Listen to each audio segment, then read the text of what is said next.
Blog Talk Radio. Welcome to the Dr. Carol Francis Talk Radio Show. Let's make life happen together with authors, scientists, researchers, both inside the box and outside the box of understanding so that you can live a life full of your success, curiosity, enjoyment, happiness, and richness of life in every respect. Let's go beyond our limits, and let's help others go beyond their limits as well. Welcome. I am so glad to introduce to you D.K. Keosababian today because he is a brand new author of an enormously enjoyable book, and I want you to embrace the opportunity to be able to read this book, the Rudimentum Series, Aeon Eternal. Oh boy, am I saying that correctly? David Keosababian. Pretty much, yeah. And my last name is Keosababian. And if you were to read it and pronounce it correctly, the first time you see it, then you will have been the first. I know. I see. If I did this the Italian way, it would be Keosababian. No, I'm not going to do it. This is an Armenian name, yes? It is Armenian. My relatives, my great-grandfather Zorab, immigrated here during the Armenian genocide to escape the tyranny and settled roots here in America, and then he gave birth to my grandfather, Benjamin Keosababian, who gave birth to my father, Philip Keosababian, and my middle name is Benjamin after my grandfather. Oh, that's a nice detailing of the information. And, you know, it's so interesting that you bring in your lineage with such detail because this book is about a fantastical world, a world that at the onset you don't know if it's in the future or in the past, which, of course, becomes part of the unfolding mystery. And yet it does disclose a constant sense that each character has a very in-depth lineage. Are you conscious of your own lineage and how you tried to create these creatures with their own prehistory and future forward-looking perspectives? Well, when I create a character or when I introduce a new character, I feel like I'm creating a real person. A lot of what I create is based on my own acute imagination and ability to make anything really a fantasy, something like a reality. So what I do is I introduce a new character, I find a suitable name, a good proper noun, and then but I don't leave it there. I think to myself, actually it just flows out. As I write books, I don't outline, I don't make any preliminary things ready before I write. It just comes out. And if there are any discrepancies in the story, they are usually very small and require very little effort to fix. So when I create a background story or a lineage off of a character, it's like building Legos for me, which I used to do as a kid, and I just take it piece by piece, and then eventually I have the entire structure built, and then I implement that character and any attributable things based on that character's lineage to the rest of the characters in the book. I was going to ask you how you did this. I mean, how does the fantasy part of it come to you, where you find yourself in that arena? Because, David, you write in such a way as to bring all the senses forward, including my cognitive wonderment, my curiosity about how this is going to unfold. But in the same time, I'm smelling it, I'm seeing it, I'm having this emotional reaction to the content of what's going on. And you typically pull all of that together in one sentence. So every sentence is like writing this wave of information that's going to be dynamically moving itself inside of me. So how do you create that experience inside of you before you finally find the words that are going to poetically capture that? That is a good question because a lot of it is based on my own, I feel, gift and talent of creativity. And my fantasies can become very acute enough to where they even tantalize palpably my physical senses, or what it seems to be my physical senses. So when I wrote this book particularly, I would create a scenario, I would place in a setting, and then I purposely endeavored to create or to tantalize every sense of the human physiology, sight, smell, sound, taste, and touch, because I didn't want my readers to just read the book, and I find this often even in classical literature, albeit they're written beautifully, but I wanted more of an experience, an actual like living out the book, and one of the methods I thought would be most suitable was to use and to sort of implement the senses. And so when I, like, for example, in one scene you'd be in like this room with a pool, and it wouldn't just be, well, there's a pool in the room. No, there's lapses and splashes that have residual water and condensation on the surface near the pool. It was a heavy weight and atmosphere in the room, and it was damp and almost even musty, but yet it had a purity about it, almost a chastity, as if the ethereal nature of the room was somehow celestial or even divine, and then on it goes, and it just actually what I have trouble doing is stopping. For the sake of the reader, I do use a filter, my own little literary filter, so that I'm not so redundant, and because I could go on forever and ever about one particular thing, and because it never stops. For me, the images, the imagination, the fantasy never ceases. You know, and when I read your book, I do have that sense that you're wanting to go on and that you're disciplining yourself to cut it short, you know, like or just to keep the pace going. And along those lines, I found that while I was reading your book and sitting on the edge of my chair, there'd be moments when I'd feel like, oh, okay, I know how this is going to turn out. Okay, I can relax now as a reader because I can go into this kind of predictable mode of what's going to happen to the characters, and then suddenly, out of nowhere, this amazing twist of plot and character and events that takes a sudden turn that I never would have been able to predict. And I'm going, what? Oh my goodness, really? And then I just sit there kind of dialoguing with you and going, what are you doing to me? And then you carry, it's almost as if you hear my thoughts and you say, okay, now this is why we're going this direction, and this is what's happening, and this is how we got there.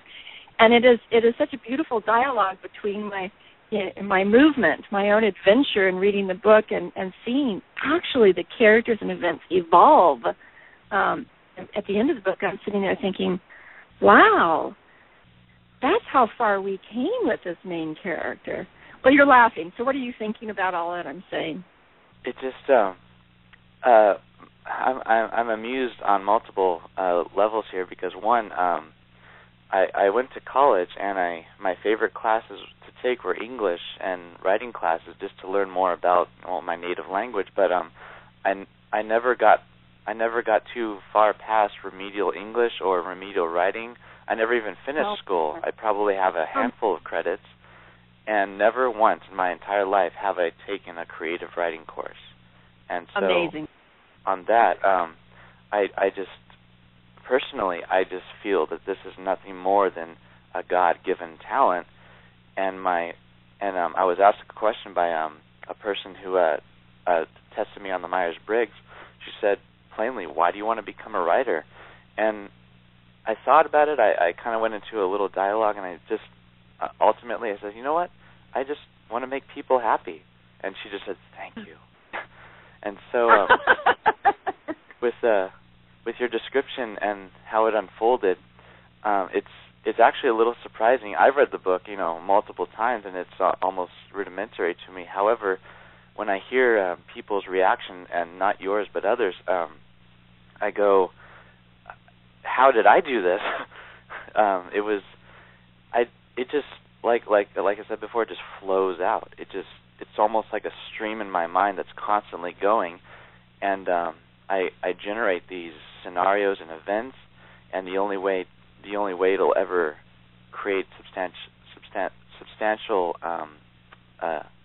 like a substantial aura is to write it. And because if I create something in my mind and I don't write it down or even record it verbally, it's never going to be heard or seen again. And so I guess I just did it. It just was. That's the best thing I can come up with. It's so interesting because at one point I put down the book and I'd say, he just took a major twist here, and I stopped and I thought, well, how many twists could he have taken at this moment? And I thought, I'm wondering, does he outline it so that you have like all these different options, and then you choose the one that is the most startling or the most pausing? I mean, and you do it quickly. You don't sit there and drag things out in terms of the way you switch the plot. You do it quickly. Life is quick, it happens quickly. Things just suddenly come out of the blue. I can't say so much, I don't want to run this for people, but I mean, at one point you're in the middle of battle, and this horrific individual has done this horrific thing and is forced into having a respite that is not in his character, and that respite turns into sudden and incredibly horrifying disaster. And just that for this Victor, and it's like, whoa, I hope I didn't give away too much, David. No, you didn't. I believe I know which event you're referring to, and that character, if I understand you correctly, was one of my favorites to create. His transition from, I can't say too much, but he does have a transition, and he was my favorite to work with, aside from the main character and all the others, but he was just my favorite because I felt like I could do so much with him because he was so driven, especially after his father and all the people around him. He was just had this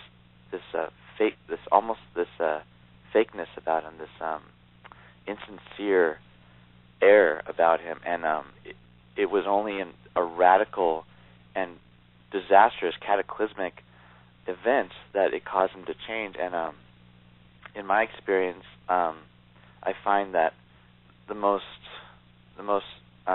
usable events in our lives, such as 9/11, causes change, and especially in a person who's so rigid and so dogmatic in his ways, he's not going to change unless he's faced toe-to-toe, face-to-face, right with death himself. And that's why the other character, I don't want to give too much, but it's almost like you need a savior at that point, and that's why I love the whole messianic message I give in the story, based on my own faith as a Christian, to show I needed a savior. I was a sinner and I needed a savior, and throughout all my books, I hope to convey this parable that you're not going through this alone. You're going to need a savior because all by yourself you're doomed. So, yeah. That's an interesting theme, and if we just follow it through for a moment, I think that if I think about the main characters as I characterize them, each of them have a saving component to the other characters. None of the characters are not interfacing with the well-being and the future success of another character. They're interlaced by way of support, challenge, forcing them into strengths and boldness, forcing them into facing ideas, experiences, truth that will ultimately help everyone and help each other. So it's almost as if you've interlaced everybody to acknowledge that everybody plays a part in assisting and saving it. Did you contemplate that before? Honestly, no. I just sat down and the one reoccurring thought in my mind when I wrote this was, I'm going to submit this for professional publication with whatever with whatever came out. That's what it was. But I do experience when I create characters, places, events, worlds, or even anything in my mind. I have an ability to almost know them as if they were real, And so with that mentality, I think it comes more like a natural ability to interlace them, as you say, and interface them, because I envelop myself in this world often, even with my sequel. And so when the characters are introduced, or when they're doing something, I don't need an outline or a piece of paper to remind me of how this character reacts to such a situation, or et cetera, because I already know, because in a sense I'm already their best friend, because I already know them better than they know themselves, because not only did I create them, but I'm, in a sense, in kind of a weird way, I'm related to them. So yes. That's why I don't use an outline, because I just involve myself, maybe sometimes dangerously, in my world. And that's why usually after I'm done writing for a long period of time, back in 2012 when I wrote this, I would look up from my laptop, and I would look around, and I'd be reminded that, I'm still in Starbucks, or I'm still in Panera Bread, and I'd close my laptop, get all my stuff, and walk out, and I'd be dizzy, and the world around me, the reality, would have a little glaze over it, like, whoa, I gotta stop writing. 3,000 words today is my limit. So. Wow. And, having written a number of books myself, I know exactly what you're talking about. You immerse yourself so deeply, steeped in that process, that the outside world goes far, far away. And it seems odd when you come back into it, as if they're interfacing with you without you having actually written the scripts that they're giving you. I think it's a writer, especially a fictional writer's way of being in the world. You're in the world of your own. Yeah. Have you talked to many other fictional writers that describe that process? I can't really recall ever meeting an author of fiction. Usually, even some of my friends who have written books or writing books, it's all nonfiction, and yes. And when I speak to them, or when I encounter them, I get the feeling that they are very left brain oriented. They are very logical, and not saying that they're not creative, but it's almost like when I meet people, and I mean, especially with my autism, I rarely look them in the eye. I'm always kind of just gesticulating in an odd way, and it's I look kind of funny, but I've actually never met another creative writer personally. So. Okay.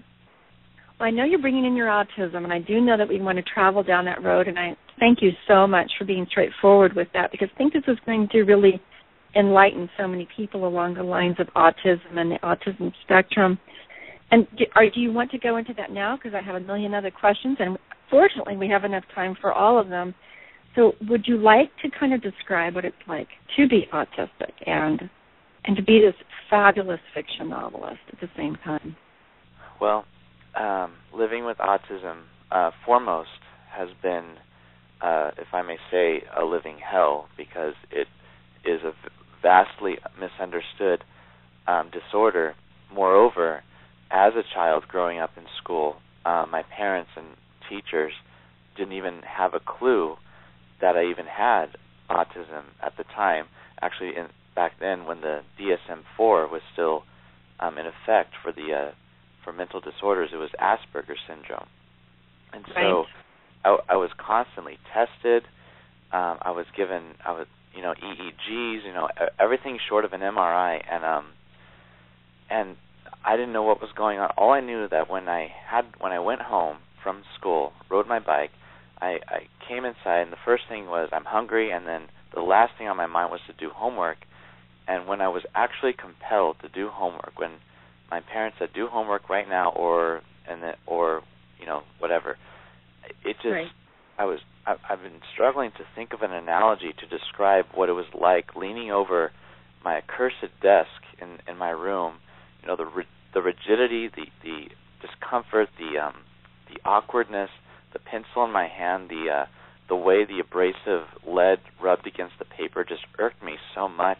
The book open, it was just the most uncomfortable, dissatisfying, and loathsome feeling I've ever experienced just to do a series of math problems of an elementary level, which I could do. I had the intelligence to do it. I just had no constitution to do it, and it just drove me crazy. And so what I would do is I wouldn't do it, and I would just go upstairs to my brother's room and play video games, because that was my opiate, that was my nepenthe, and it made me feel better, because not only was it something I wanted to do, but it took me into other worlds. My favorite games were the Final Fantasy series, and I mean, right there you can tell why I had an interest in it, because it was a fantastical world of mythical creatures, magic spells, flying dragons, airships. A vast majority of the book you read and the books to follow in the series are based off of the Final Fantasy saga. Interesting. And so when I finished playing the video games, it's late at night, 9 o'clock, and then my mom calls me from downstairs, and she says, "David, did you do your homework?" And I go, "Yes, I did." I would deliberately lie, because if I said no, then she would make me do it, and that was the thing I did not want to do. So I was I struggled in school, and all throughout high school.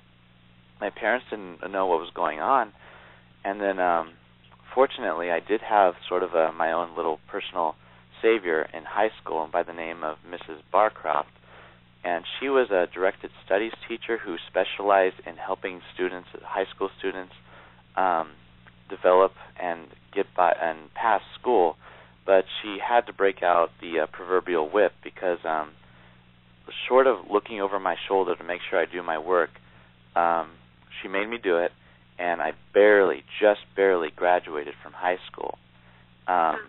Exhausted and to the point of just withering away to dust, I entered college, and it was disastrous. I was almost immediately under probation. All I wanted to do was sing in choir, play the piano, and bang on the drum. And aside from that, my parents were angry, and then eventually I dropped out of college, and at this point I was actively psychotic. My only defense mechanism to battle the autism, which I didn't even know I had, was to create my own world in which I lived every single day of my life, whether I was awake or asleep, and then through another helper in my life, to whom the book is dedicated, my counselor, Dr. Jeff Schwiger, and he had to pretty much hold my hand through the whole ordeal, and it was around summer or fall of 2007 I finally started to turn around, maybe even earlier, maybe winter 2006. That's when I recall when I started to change and come out of the psychosis, and it was from my 24th year of age on to now my 30th. It has just been a meteoric rise out of what I called, as a proper noun, my agony, because it was that terrible. I've come out of it, and my friend, everyone is just blown away by the change. Jeff himself has told me at his old office that all the other counselors who see me walk by would pull him aside and say, "Is he okay?" Because even in my very gait, I looked like one of the guys you'd see in downtown LA walking along on the streets, homeless. And so it was through a lot of prayer, a lot of sorrow, and a lot of mourning that I was able to make the conscious choice to conquer my psychosis, my agony. And although I still live with autism, and it is an egregiously challenging effort, I endeavor, as the back cover of my book says, to conquer what many might deem unconquerable. Whoa. Wow. One day you're going to write a story about this, yes? Direct, biographical? Yes. I can barely wait to read it. I do intend to write an autobiography, and because I love writing so much, I do keep a daily log, which I started back in 2003, and when I worked at Disneyland in 2005, because I only worked one day a week, I would go to Disneyland for free by myself, sit down in Frontierland and just journal. And I would just journal, and I would do it almost every day. I did a rough calculation about how many words I wrote thus far. I think I'm probably in the vicinity of 700,000 to 800,000 handwritten words over thousands of pages of notebooks. And so wow. Utilizing all that history of which I recorded, I intend to possibly even make a multi-volume autobiography, because in a simple recollection, subjectively, I can say there's more information in my life than what one book could hold. Beginning even with my very birth, my mother had her fallopian tubes cut and tied off before I was born. So, in a sense, I wasn't even intended. But one of her tubes came undone, her eggs were fertilized, and I was born. Not only that, but when I was born, I consumed amniotic fluid and contracted spinal meningitis and was inches from death right then and there. Wow. And, wow. You know, it's so interesting to hear you talk about your actual history, because I'm thinking about in the book you have your morbus. And this morbus is this amazing opportunity of facing torrential agony in a way that strengthens your character beyond belief. And I'm wondering if that's what you feel like you have gone through during that time post-high school into age 24, kind of your morbus of agony. Indeed. I created morbus because so often when I go to church and for my own personal edification is the whole gold refined by fire metaphor, in which a gold refiner will boil gold and scrape off the impurities at the top, let it cool, boil it again, and repeat this process to the point where gold becomes its most purest. But it has to be done at incredible amounts of heat, and that was the whole emphasis behind morbus, was that it pushed you to the pit, the abyss of the most anguishable experience you could ever even have the lamentable experience to feel. And then through this, you accept the fact that you are going to die. You're in such pain that you are going to die. However, you're still alive, and you're worried that you won't die, because when will the pain end? And through my life, I've told people that there were times when I consciously tried to renounce my own faith due to my anger at God. And why is He doing this? Why am I in such pain? Make it stop. I hurt now. And I feel like kicking and screaming. I tried to run away from Him, pull myself away, peel myself away, and just get out, do anything I could in my mind or in my body to stop the hurt. And I just know that He was not going to let me go. Like He stuck with me even though I didn't. And then in the end, I've come out. I've published a book. I'm learning how to play the violin. I'm musically talented. I can create anything and make it a reality. And then many other talents of mine that have ensued over the years. And then I just say, thank you, God. And so morbus was sort of, I suppose when the opportunity came to create it, I said, you know what, I need to create a chamber, a room, an area which pits man to the worst thing that could possibly happen to him, yet not kill him. And not kill him.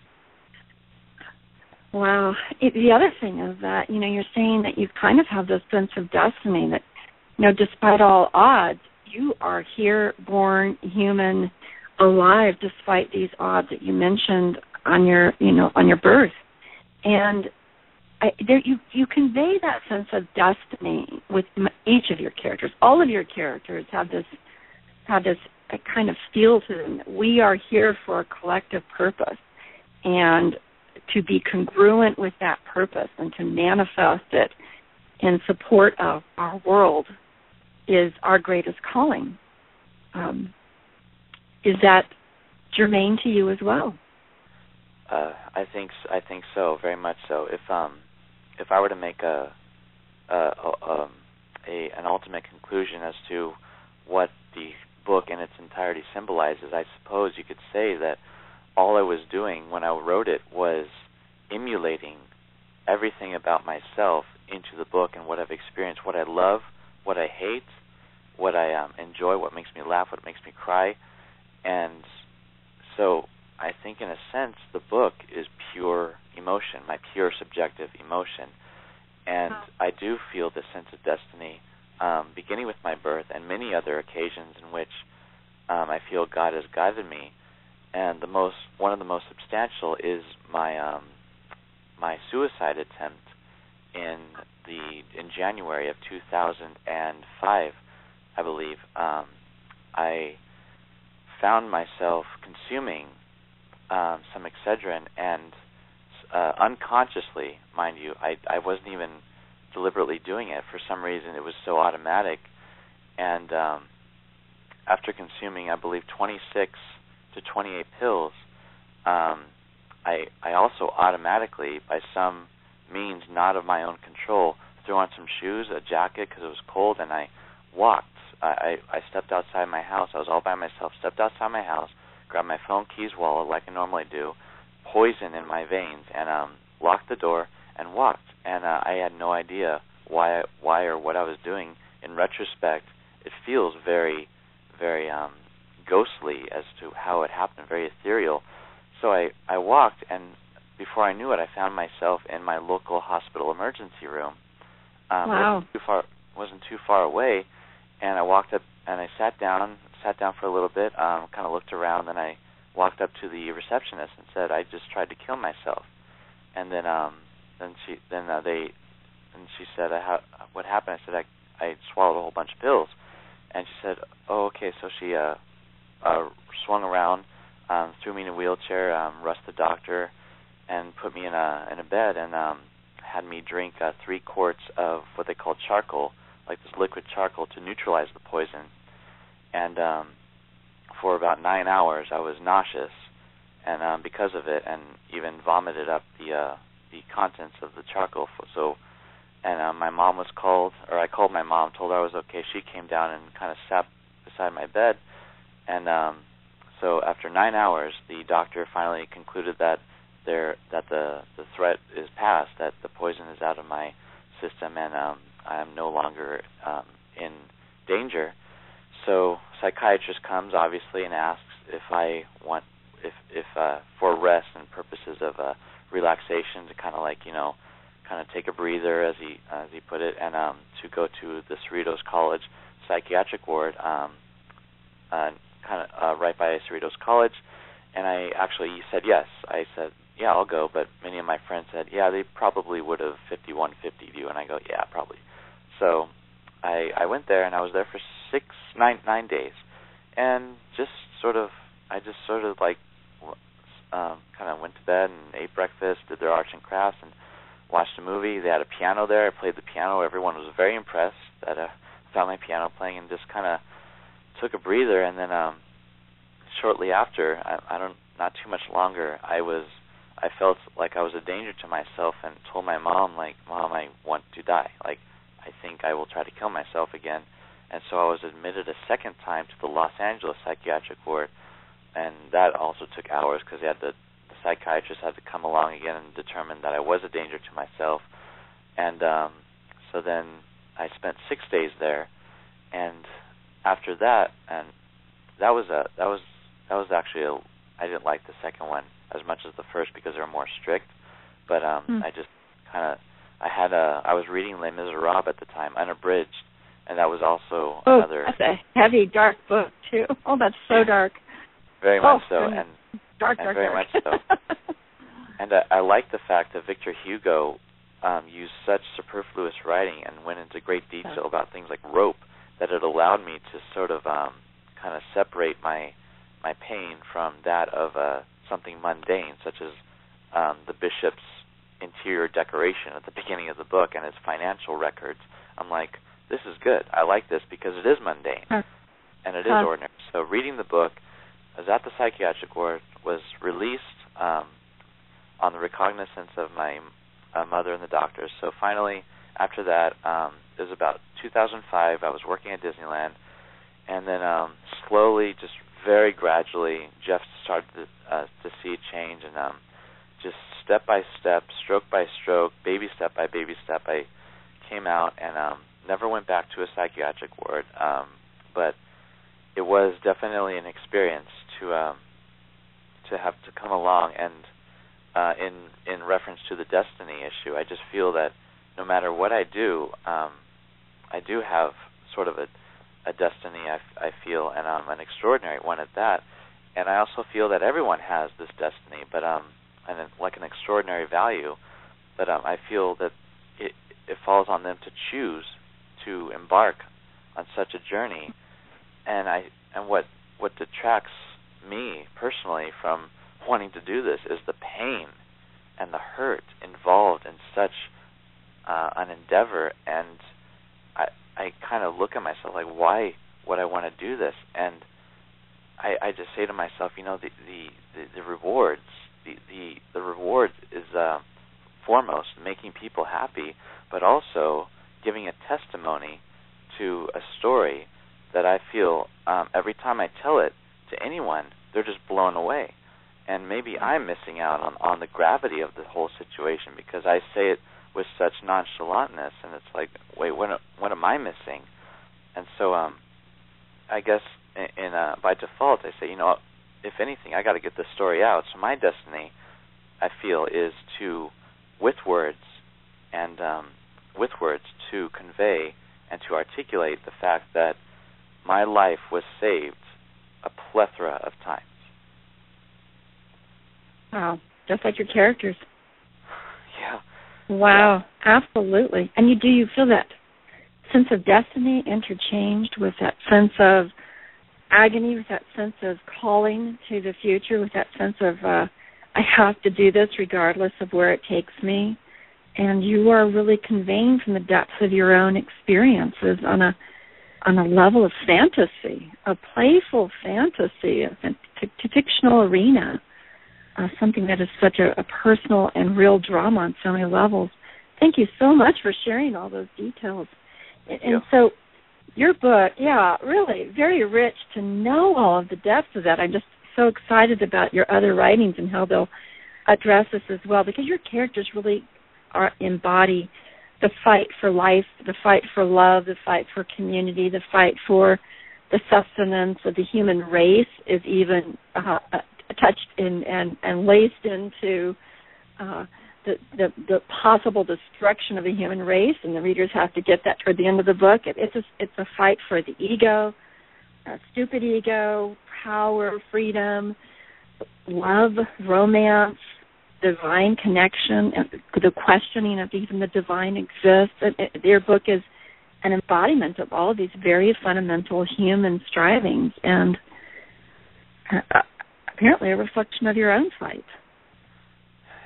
Very much so. I wanted to. I just wanted to create something beautiful. I wanted my readers to read it and experience it and get a message across. But I think to make people happy, I see it all the time. I love movies, and every time I watch a movie, I go, "That is beautiful. That moves me." And so, last time I checked, I wasn't much of a cinematographer or director of a major motion picture. So I said, well, the next best thing will be writing. So why don't I just sit down? And this began sometime in 2004 when I was first inspired to write by actually the movie Secret Window, of all movies, and the movie Common. Oh, boy. I told myself, this is like pure fiction. I want to create too. I want to do something radical, and I want to create instances in these stories where people are just going to go, whoa, whoa, that was a close call, or whoa, look at that. Just the whole interjection, interjection of, whoa, that was amazing. And above all, because I am a helpless romantic, and I just am craving that one special someone, almost all day, every day, I say to myself, who is she, where is she, and where can I meet her? And so in the sense of romance, I felt that a common recurring theme in the movies is that even though there's such destruction and such sadness and such sorrow, the one thing that these movies, especially the fantasy and all the fictional and all the creativity of a fictional world I see in movies, is that there's love. There is a love for someone you cherish and adore and would do anything, even die for, so that she or he could be happy. And it's that whole self-sacrifice, I'm going to risk everything for your sake. And it's that theme of love that I wanted to convey, and it's beautiful. And so in creating my books, for the first one I said, that's why the senses are all tantalized, because not only do I want you to experience it, but I want you to look at it as if you were looking at a Vincent van Gogh, a Leonardo da Vinci, even Michelangelo's Sistine Chapel. You look up and it's so high above you. It's feels like miles above you, and it's almost like that art, that beautiful art, the paroxysm of color. It just overwhelms me, and it's so high up I can't even fathom to reach it because it's heavenly. And I just wanted to say, look, I just wanted to write, he entered into the haven of the forest, the leaves cascading off the trees and falling in the usherance of the advent of fall, and the wind, crisp and clear, tingled his skin, yet caused some sort of comfort despite its chill nature. And he just rushed through and jumped into the water, and the coldness shocked his system, yet coming and emerging from the water, he just gave a huge sigh, and all his worries, all his woes were just dissipated in that one instant of physical shock, and he just erupted into an emotion of elation, and he just sat on the bank of the river and said to himself, despite everything, there's always hope. And so, folks, you have just heard the way this book reads. That's beautifully, beautifully said. Love, hope. Yeah, faith. Let's move into paradox, because your book also produces a juxtaposition of one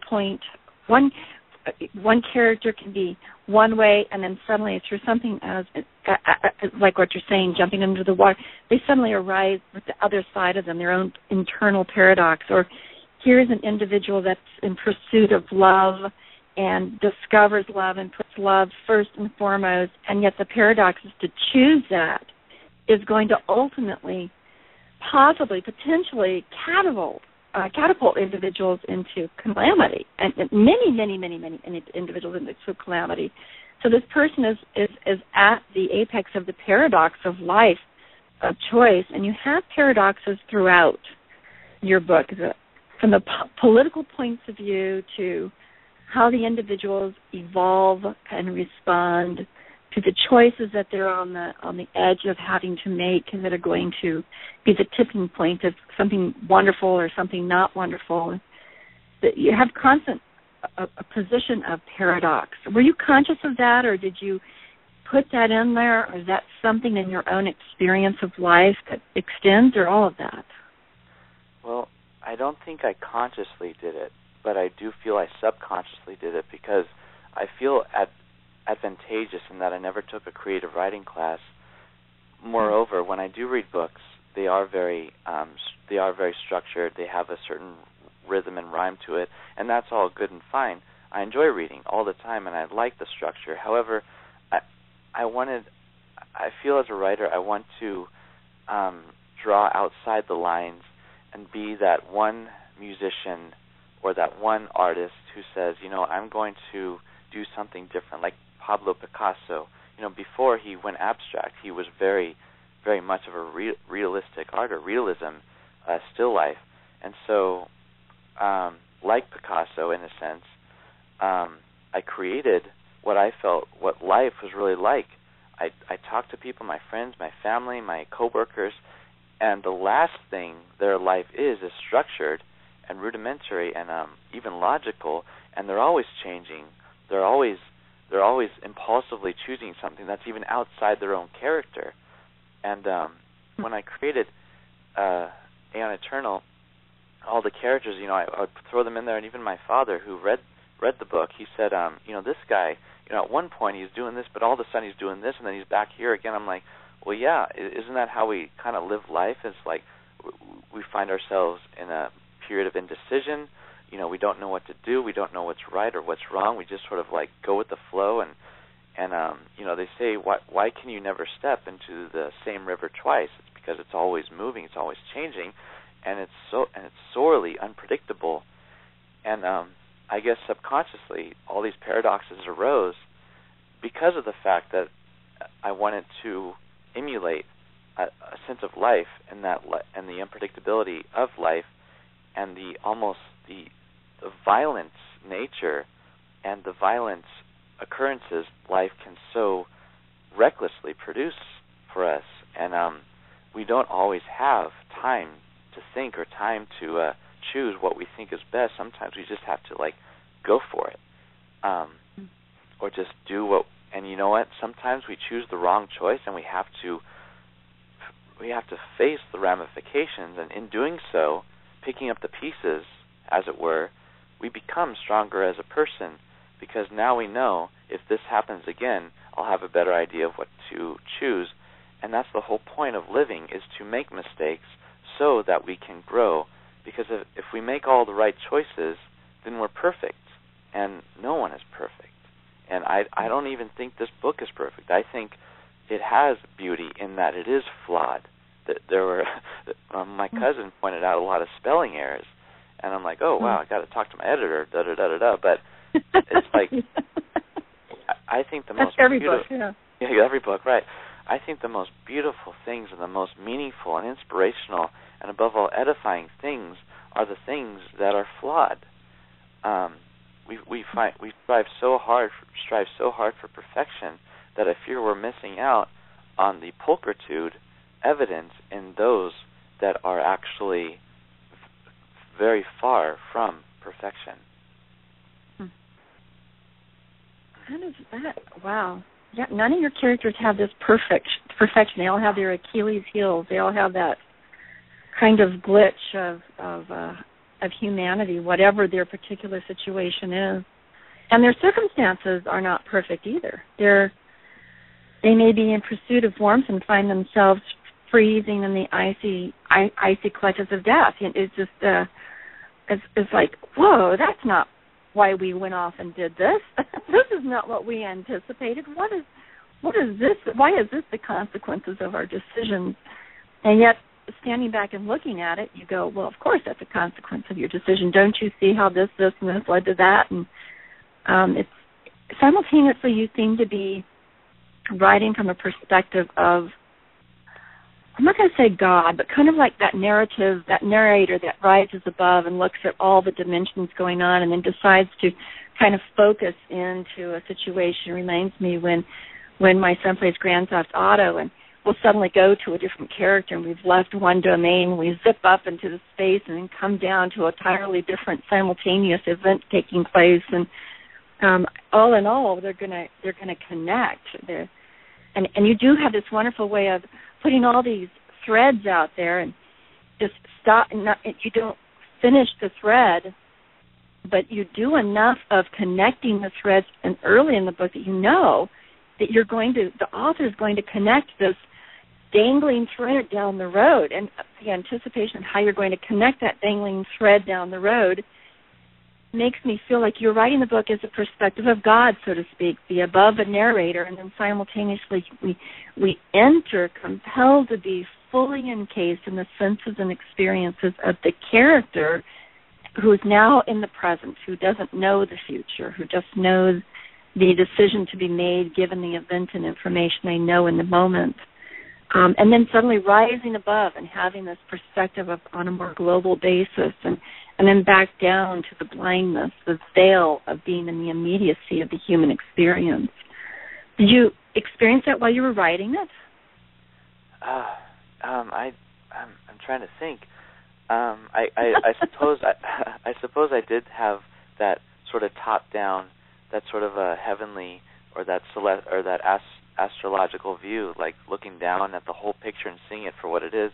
But but honestly, to be truthful, as I was writing it, I didn't even know what was going to happen. Wow. Because I had no outline. All I knew was that I wanted a happy ending. Think maybe even bittersweet. I knew where I had a general sense of where I was going, and I knew I had to tie those threads. I know I had to complete thoughts that might have been cut short previously in the story.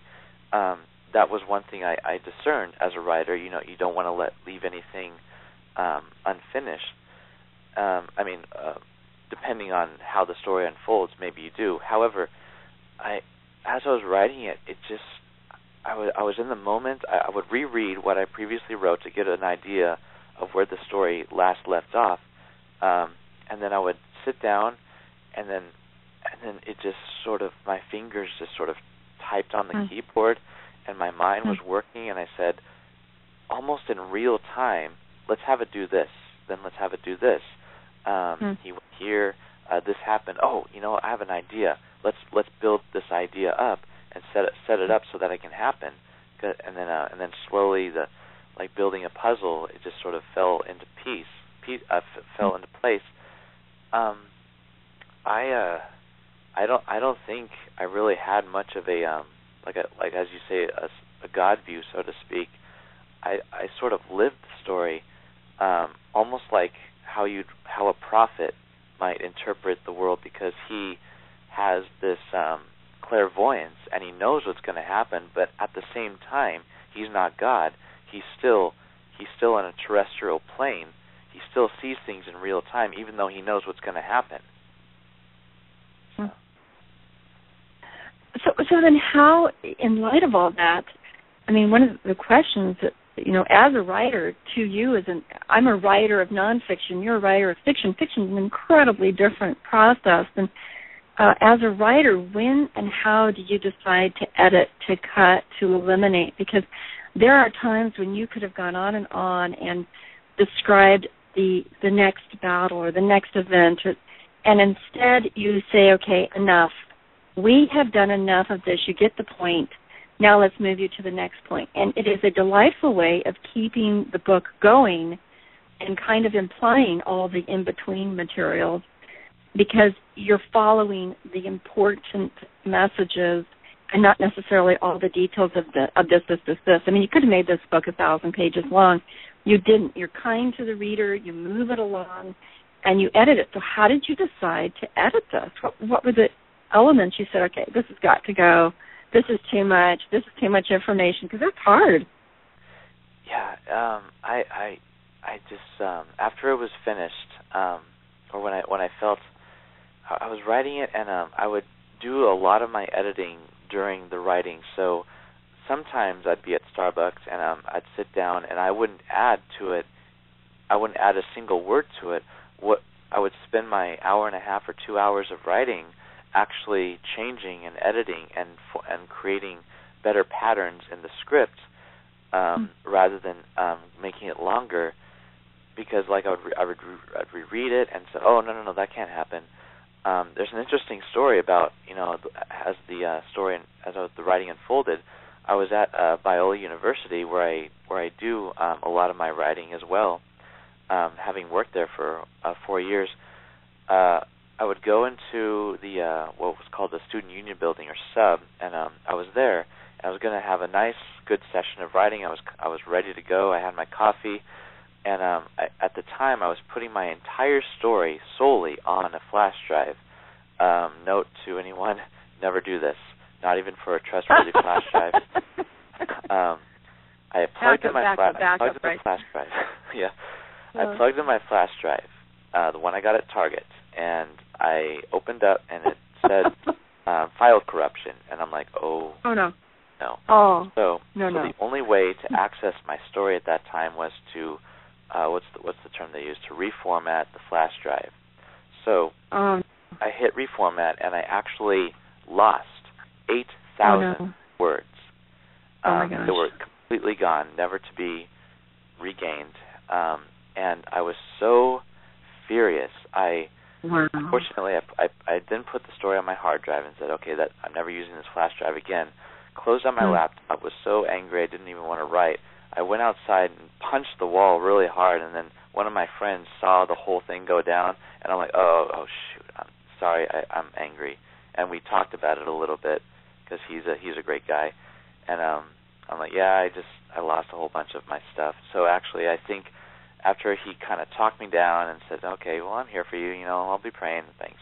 I go back into the sub, open up my file again, and actually start writing. And strangely enough, I was able to recall, I did recall everything I wrote, maybe not word for word, but I rewrote it, and it turned out better. Yep. And so even much better. And even still, I saw this happen. I'm like, whoa, I just rewrote everything I lost, and it was better. And so I employed this tactic later down the line when I deliberately and purposefully deleted 3,000 words because I thought, wow, this is terrible. And then I rewrote it. Actually, I did it twice. At one point I deleted 3,000, another point I deleted 1,500 words because I just felt this is not good. And so through this process of just I think it was Ernest Hemingway who would write one page of one scene of a story and only choose the best one, or other writers may write continuously without any punctuation marks, or just write, crumple it up, throw it away, or delete it nowadays on the computer. I kind of said to myself, just write, and if you like it, you like it. If you don't, you don't. And then over the course of the months, when I wrote it from June 11th to October 8th, 2012, I would edit it, I would reformat it, and I guess when I edited and changed things, I was doing it because I knew that this was inaccurate.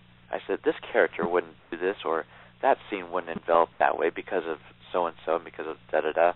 So I did a lot of editing in that same sense as I spoke earlier, that I was living with the characters and knowing them personally. So a lot of my external and humanistic nature as a human, that makes mistakes and is not a perfect creator of something fictional, is employed, and I have to do a lot of editing and a lot of that stuff that I really don't like to do. So, welcome to the world of writing. And I think that it's so funny because one of the secrets of a good writer is knowing when to throw the book away and start over, or throw the chapter away and start over. It's like, just disengage the ego from that particular effort. Stop investing. It's not. There's something better around the corner. That is one of the secrets of a writer that's going to go far. Oh, David, I do not want to end this interview. You are delightful to speak with. You have such insight into your book in terms of personalities. Political references are fascinating. Your commentary by way of novel to the way we're living our life currently and our current situation is thought-provoking. I recommend to everybody to pick up the book, the Rudimentum Series, but especially those of us who like fiction, fantasy, adventure, spirit, romance, because you will not be disappointed. In fact, I have to say that this is going on the shelf with my favorite of novels, and I'm sorry, but C.S. Lewis and Tolkien, you're going to have to move aside. I think I'm putting you ahead of this. So there you go, David. I wish you the very best. Do you have, I'm sure, something you'd like to say to your readers and your listeners as you kind of conclude our time? Take your time in doing it. We have more than 60 seconds. But what do you want to say is your parting word? And as we all go rush out on our Kindles, on Amazon, on even wherever we can find this book, what would you like to say to those of us who are going to really enjoy reading your books? I would like to say that fantasy is the doorway to infinity, in that imagination is utterly and thoroughly limitless. To restrict imagination is to restrict dreams, and to restrict dreams is to restrict life. I feel that the doorway to imagination and fantasy opens up upon the threshold of limitless, never-ending, and ongoing dreams, imagination, fantasy, joy, love, faith, hope, all the things that drive men to live and to drive them to hope and to drive them to excel lies in our dreams. And the best way to access it is to just imagine and to create everything that makes you happy. And in doing so, you will feel better, you will just love more, you'll live more, and to choose, to make that conscious choice, to choose to make this happen, and just to love and never stop loving, because the worst thing you can do in life is not love. And that's all I have to say. Oh, wow. No, that isn't all you have to say. That's just the beginning. This is the beginning of your success as an author. David Keosababian, I wish you the very best. Readers, you shall enjoy and dip into the very essence of what he has just shared. Thanks for joining us, all of you. Thank you, David, so very much. Thank you very much.